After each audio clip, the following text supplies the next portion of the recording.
Hi friends, welcome back to Meena Sakthi YouTube channel. இப்போ நம்ம Vinayagar Chaturthi special கொழுக்கட்டை செய்ய போகிறோம். அதுக்கு நான் மாவு 1 கப் எடுத்திருக்கேன். சுடுதண்ணி சுட வச்சு எடுத்து வந்திருக்கேன். ஏன்னா சுடுதண்ணி ஊற்றி பிசைஞ்சால் மட்டும்தான் கொழுக்கட்டை ரொம்ப சாஃப்டாக இருக்கும். கொஞ்சம் கொஞ்சமாக சுடுதண்ணி ஊற்றி இப்போ நான் கொழுக்கட்டைக்கு மாவு பிணைய போகிறேன். இப்போ நான் கொஞ்சோண்டு இதில் தூள் உப்பு போட்டிருக்கேன். இது டேஸ்ட்டை தூக்கி காமிக்கும். அதுவும் போக நெக்ஸ்ட்டு சுடுதண்ணி சுட வச்சு ஊற்றிருக்கனால கொஞ்சம் சூடு பொறுக்கிற பதத்துக்கு நல்லா மாவு இப்போ நான் கொஞ்சம் தூள் உப்பு போட்டிருக்கேன். சுடுதண்ணி ஊற்றி வச்சுருக்கிறதுனால கொஞ்சம் சூடு பொறுக்கிற பதத்துக்கு நல்லா சப்பாத்தி மாவு பதத்துக்கு இது கொஞ்சம் லைட்டாக எண்ணெய் ஊற்றி பிசைஞ்சு வச்சுக்கணும். அப்போ தான் கொழுக்கட்டை ரொம்ப சாஃப்டாக வரும். பார்த்தீங்கன்னா சப்பாத்தி மாவு பதத்துக்கு பச்சரிசி மாவை நல்லா பிசைஞ்சிக்கிட்டேன்.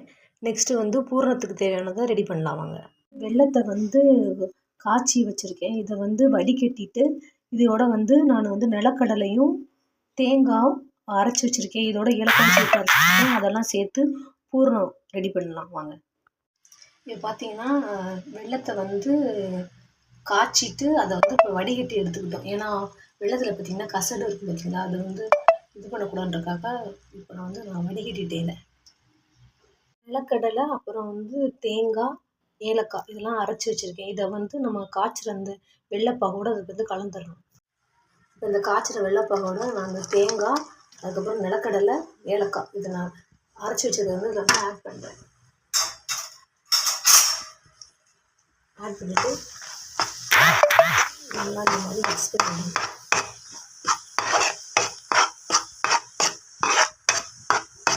இந்த மாதிரி மிக்ஸ் பண்ணி விட்டிங்கன்னா பூரணம் ரெடி.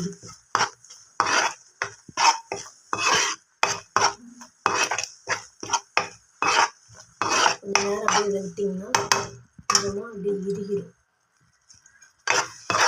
20 மினிட்ஸ் நல்லா தண்ணியாக இருக்காது, கெட்டித்தன்மை அடைஞ்சிடும். இப்போ இது இறுகணும். இது கெட்டித்தன்மை அடைஞ்சோம்னா நம்ம பச்சரிசி மாவு நடுவில் பூரணமாக வச்சு இட்லி கூட்டணும். பார்த்தீங்கன்னா பூரணம் ரெடி ஆகிடுச்சு. இந்த சைடு நான் மாவு பிசைஞ்சு வச்சுட்டேன்.